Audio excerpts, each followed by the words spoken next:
All right, let's dive right into this explainer. Today, we're unpacking the language of architectural beauty. Because, let's be honest, pointing at a breathtaking centuries old palace and just saying, it's big, well, it doesn't really do it justice, does it? Whether you're a language learner trying to level up your fluency or an architecture buff who wants to articulate exactly why a building moves you, you are in the exact right place. We're going to master some advanced Korean descriptive grammar by taking a tour of some of the most famous global landmarks. Here's the agenda for our tour today. First, global architectural marvels. Second, the language of shapes. Third, the art of the window. Fourth, upgrading descriptions, contrast. Fifth, expressing the extreme. And finally, tradition meets modernity. Section 1, global architectural marvels.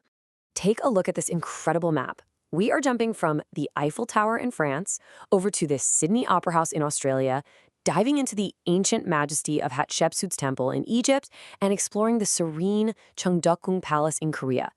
By tying our language learning to these actual physical spaces, we're setting up a really powerful context for our linguistic journey. We aren't just memorizing grammar in a vacuum here. We're actually learning how to describe the absolute greatest human achievements. Section 2, the language of shapes. To do this right, mastering specific geometric terms is absolutely essential.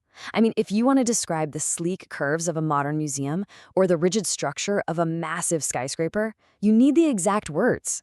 Terms like panwonyong for a semicircle or cheongyungmaenche for a cube are just absolute necessities for precise architectural descriptions in Korean.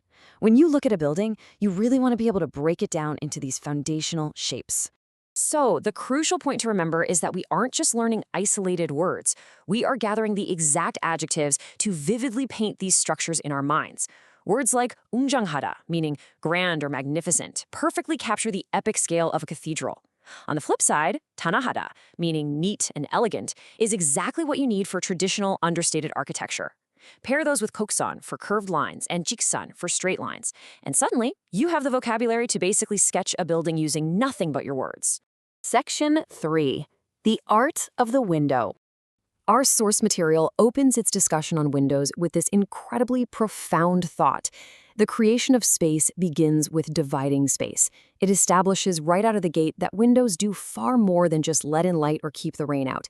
They're active participants in how we actually experience a room. They literally decide where the inside ends and the outside begins. And from intricate stained glass to bold, repeating modern geometrics, creating a window is honestly a lot like hanging a beautiful painting on a wall.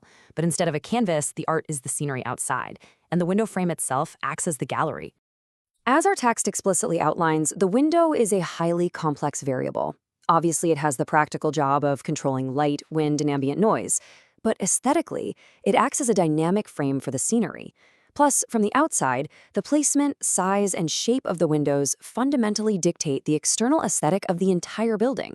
You change the windows, and you literally change the entire character of the architecture. Section 4, upgrading descriptions, contrast. Now this grammar point, the 으면서도 structure, is going to be your secret weapon. It translates to while or yet, and is used to describe buildings, or anything really, that possess a duality. It lets you express that something is one way, yet simultaneously another way. It beautifully captures the complexity of a structure that blends two distinct, maybe even contradictory, characteristics flawlessly. And you know, when a building strikes that perfect balance, it leaves a lasting impression. Which brings us perfectly to another essential advanced grammar tool we're focusing on today, 어찌나 에비던지.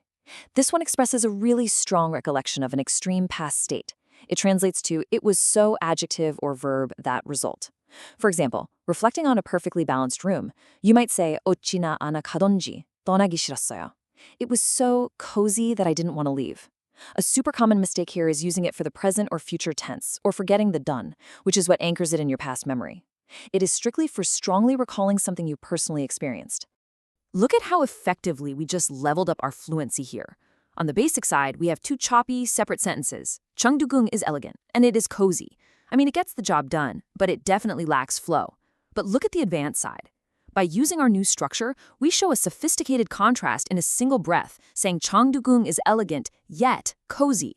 It highlights the harmony of those two traits, making your description sound incredibly natural and poetic. Section 5. Expressing the extreme. Think of this next structure as the ultimate intensifier in your Korean toolkit. 기 이를 데 없다 translates roughly to there is no place to reach or it is beyond compare. It is absolutely perfect for those moments of pure architectural awe, when a structure simply defies standard measurement. In fact, when you're faced with beauty that is truly beyond compare, you might experience a sense of total impossibility, which is perfectly captured by our next focus grammar point. 위 우디아야 위울 수가 없다. This structure means even if I tried a verb, there is no way I can. It signifies an absolute impossibility due to external circumstances. For example, if the scale of a cathedral is so massive and stunning, you might say 눈을 돌리려야 돌릴 수가 없어요. I couldn't look away even if I tried. Now, a common mistake students make is using this for a simple lack of skill or time, like saying I can't swim. But you have to remember, this specific structure must be reserved for situations where the sheer magnitude of the circumstance makes an action absolutely impossible despite your absolute strongest efforts. Let's apply this to one of the world's most famous structures, the Taj Mahal. Using basic phrasing, you might say, the Taj Mahal is very beautiful. Again, true, but it's a bit underwhelming for world wonder, right? By applying our advanced grammar, we transform it into its beauty is incomparable, or it is beautiful beyond description. This directly echoes the profound sense of awe mentioned in our source text when encountering monumental architecture. Section 6. Tradition meets modernity. This side-by-side comparison is just striking. On one side, we have the traditional hanok. Just look at the delicate, sloping curves of the roof and the straight, simple wooden pillars. It is elegant, yet cozy, right? Then, on the other side, we have the stark, modern, almost aggressive, rectangular forms of the Seoul National University Art Museum. They are worlds apart, yet both are absolute masterpieces of spatial design. The source text specifically highlights the SNU Art Museum to make a brilliant point about functional design. Think about it. How do you protect delicate art from the sun while still maintaining aesthetic appeal? Well, the answer lies in these incredibly unique asymmetrical window designs. The windows aren't just holes in the wall, they are carefully calculated variables that dictate the entire exhibition space. And with our new vocabulary, we can describe exactly how those precise geometric shapes achieve this. Conversely, looking at these traditional elements highlighted in the text, we can appreciate a completely different philosophy. Look at the munsa, the intricate wooden sliding door frames, and the chuchutol, the heavy, grounding foundation stones. These elements prioritize a simple, unadorned beauty. They create a completely different yet equally powerful sense of space, one that harmonizes with nature rather than trying to dominate it. It's a beauty that is, frankly, incomparable. And that wraps up our explainer on the aesthetics of architecture through the lens of language. We've traveled the globe, analyzed the deep active purpose of windows, and seriously upgraded our descriptive toolkit. So I'll leave you with this. Take a look at your own window today. Look at the buildings on your street. Can you capture the beauty, the contrast, or the sheer scale of what you see using these new advanced structures? Architecture isn't just about the buildings we construct, it's about the language we use to experience them. So step outside, look up, and start describing your world. Thanks for joining me on this explainer.